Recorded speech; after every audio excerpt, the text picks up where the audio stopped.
From this to this. O, diba, pak? Ang ganda. Sobrang nagustuhan ko talaga yung gupit ko, guys. Kaya, ayan, i-share ko na siya sa inyo. Nagpaalam nga pala ako sa kanya na mag-video ko. Noong una nga ayaw niya kasi nga wala pa daw siyang ligo. Ayun nga, binuking ko na.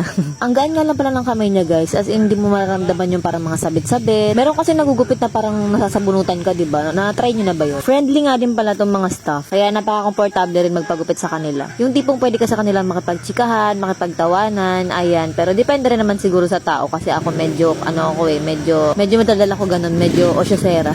Share ko lang pala, guys, hindi ako yung taong mahilig magpasalon, yung nagpapakulay ng buhok, nagpapatreatment, nagpapariband, ayan, bihira lang. I mean, gupit-gupit lang talaga. Siguro dahil wala rin akong budget.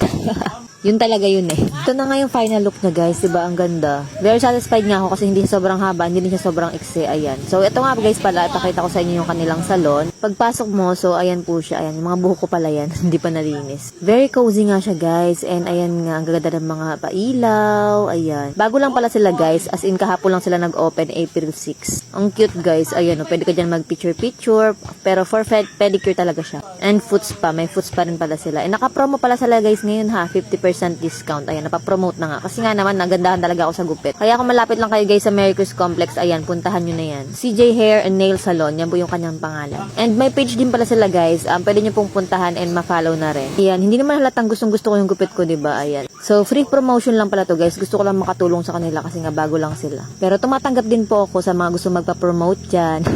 So, yun lang, guys. Salamat po sa panonood. Thank you po sa mga tumapos ng video na to. God bless po sa ating lahat.